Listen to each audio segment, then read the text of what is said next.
Pharyngeal plexus, all I would worry about with this is just kind of the basic concepts we talked about. Just knowing that cranial nerve 9 does stylopharyngeus, 11 by 10 is doing all those other muscles we talked about.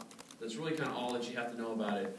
I talked about how 11 does trapezius and sternocleidomastoid, but I wouldn't worry about understanding all the aspects or different aspects of the pharyngeal plexus, just knowing innervations of different muscles as we've talked about them. Again, it's also lab knowing the orientation of those cranial nerves, but I really feel like everybody is aware and knows about that and just spent their time being able to identify the different nerves. So I'm really not worried about that at all. I think you guys have the nerves down, it shouldn't be a problem. Dr. Street? Yes? Would lesion of 10 affect the 11 via 10 nerves? How do you want to give that one to me? Are you saying 10 right from the... honestly, I understand where you're coming from with that, and if we wanted the 11 by 10, we're going to give it to you as saying something more like along the lines of, if you sever the structures traveling through the jugular foramen, so that way we're getting 9, 10, 11. Okay? It's a great question, and we don't want to try and split hairs about if you're getting just 10, just 11 versus 10 and 11. If we want 10 and 11, we would give it to you such that you knew we wanted 10 and 11. Yes? Would you ever sever the pharyngeal plexus, or is that too specific? She asked, would we ever sever the pharyngeal plexus? And, I don't know. Okay? I just won't even go there. No. It's not going to happen on this test. Okay? Dr. Drew? Yes? What did you say would be if you did the lesion of 11 via 10? If you lesion 11 via 10, you're getting all the muscles of the pharynx except one, stylopharyngeus. You get all the muscles of the palate except one, tensor belli palatini. You would get a muscle of the tongue, palatal-glossus. And if we say, just like I said, if you're doing the jugular foramen, since you're getting 10 itself, you would get all the muscles of the larynx also. But that's not 11 by 10, that's just 10. Okay? I'm going to talk about that again in just a minute. All right. Larynx should be pretty straightforward. Just know there were 3 muscles that we gave you actions on, so don't worry about the other muscles. Just know the 3 we gave you. We told you posterior cricoarytenoid was an abductor of the vocal folds. We gave you that cricothyroid and vocalis were tensors of the vocal fold. So cricothyroid, you're also going to remember cricothyroid is that muscle that's the exception muscle for innervation to the laryngeal muscles. All muscles of the larynx, recurrent laryngeal nerve except cricothyroid, which is external laryngeal. Dr. Spears? Yes? I was looking through the Netter's book, and it showed that the vocalis muscle shortens and relaxes. I understand. Is that What did we teach you? the tensor? Thank you. Yeah. It's always about what we teach. I could find a book that shows all kinds of different stuff or whatever. Okay? Netter was a great artist. He didn't know all of his anatomy like we do. Yes? Is recurrent laryngeal the same as inferior? The question is recurrent laryngeal and inferior laryngeal the same thing? The answer is pretty much kind of yes, but you don't have to know it. Okay, so if either answer... Recurrent, you're never going to see an inferior laryngeal nerve. Okay? And, Krista, what you were asking about, really the way vocalis is acting is that it does really kind of both things and kind of all things, because what happens, we try and simplify it down, but if you think about the vocal ligament, actually vocalis can actually relax itself and tense itself on different parts of the vocal ligament depending upon what tones you want to try and produce. So it's really a very complicated muscle that can produce multiple tones depending upon which parts of the muscle you're trying to contract. So it's a complicated muscle. Didn't want to throw Netter under the bus. Okay. There you go. All right. Just want to make sure that we've talked about a series of muscles relative to like the pharyngeal muscles that elevate the pharynx during swallowing. Just understand that if you're raising the pharyngeal muscles, you got to raise the larynx with it or whatever, just because that don't want somebody thinking otherwise. All right. Let me talk a minute about innervation to the larynx. So first off, you got to think about this from the standpoint of all the nerves involved. Vagus, and then its branches. So vagus, superior laryngeal, recurrent laryngeal, and then also internal, external laryngeal. All right? So if I talk about motor, which of those nerves has motor fibers? Every one of them except for internal laryngeal. Vagus is motor, Superior laryngeals motor, recurrent laryngeals motor, external laryngeals motor. What about sensory? All of them except for external laryngeal, because vagus has has sensory fibers in it. Superior laryngeal does, recurrent laryngeal does. Okay, so how does it work? Superior laryngeal is a branch off of vagus that's a mixed nerve, both sensory and motor. It will come down and split. Internal laryngeal being the sensory part of it, external laryngeal being the motor part going to cricothyroid. Recurrent is a mixed nerve that comes up and does its bit, sensory and motor. You know that internal laryngeal will be sensory to the supraglottic cavity, recurrent laryngeal being sensory to the infraglottic cavity. Alright?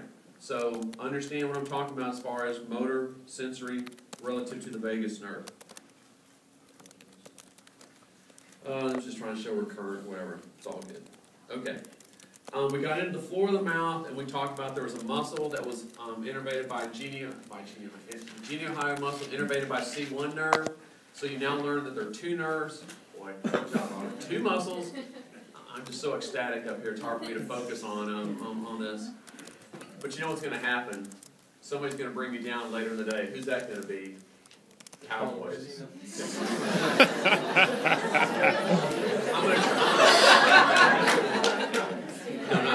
I'm going to try really hard not to let the Cowboys bring down the mood for the weekend.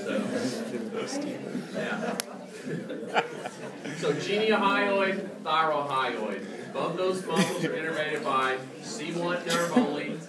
So you've got a suprahyoid muscle, an infrahyoid muscle, innervated by C1.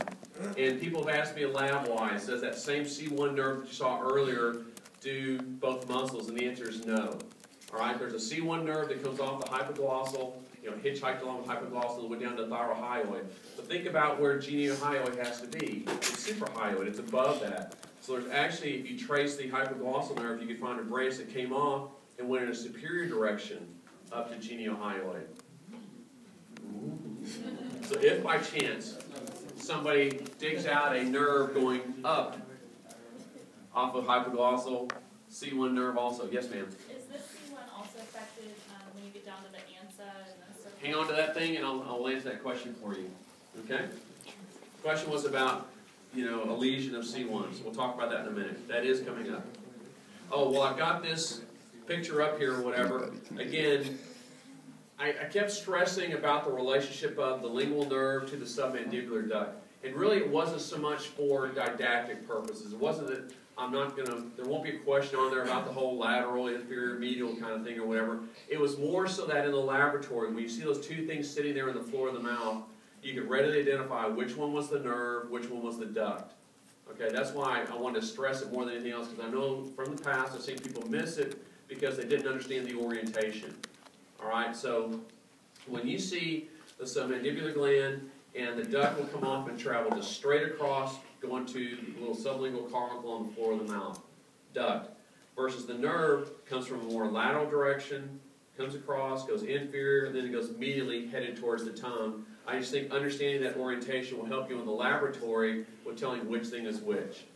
Yes, sir? Is the hypoglossal nerve deep to mylohyoid? Yes. How about deep to it? No, it's superficial to it, sorry. It will be superficial, and then it's going to come, deep to mylohyoid. I apologize for what you just asked me. The answer is, it's deep to mylohyoid, but honestly, part of its pathway will be deep to the mylohyoid, but a lot of it's really not superficial or deep, because you've seen where it goes across. It's superficial to the hyoglossus muscle. So from a lot of its pathway, obviously, it's going to be deep to mylohyoid. But think of where it came from posteriorly, headed and wrapping around, so it also has a position that's not going to be relative to mylohyoid at all. Okay? Okay, C1, geniohyoid. Extrinsic muscles of the tongue, make sure you know which one does which different functions, whether it's a retruder, protruder, depressor, elevator, whatever. Know the muscles, their function. Obviously in laboratory it's where it's important too, remembering you see how hyoglossus has styloglossus blending into the posterior part of it. All muscles of the tongue innervated by cranial nerve 12 except for paloglossus 11 by 10.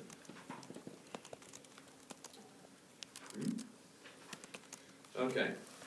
You would think that maybe someone had stressed this during lecture or whatever, but you're going to make sure you know, there's probably not a person in here who doesn't know, the lingual artery is deep to the hyoglossus muscle, the nerves are superficial to it. You know that the lingual nerve lies superior to the hypoglossal nerve, and I suspect that if somehow you see a lingual nerve with some little dingly-dangly whatever thing on there, that has a little neon light flashing off of it that says, hit and tag this. Hit and tag this. It might be the submandibular, but here's the, I'm not trying to, I don't know that it will be on there, so I don't want people automatically thinking, oh, by God, I know there's going to be a submandibular ganglion on the test. So sometimes people try and outthink us, and they'll go, I know there's going to be one of those on there, so at some point I got to guess it. Don't do it if it's not on there, okay? And again, showing you the relationship of the nerve, lateral, inferior, medial, headed over towards the tongue. You're going to remember that, one of the few places of blood flow this time, make sure you knew, is the lingual artery, giving off first the dorsal lingual, right about the kind of posterior border of the hyoglossus muscle. It comes anteriorly, and then right about the anterior border of the hyoglossus will split into deep lingual, going up towards the tongue, sublingual going right across to the floor of the mouth, and that should be good with that.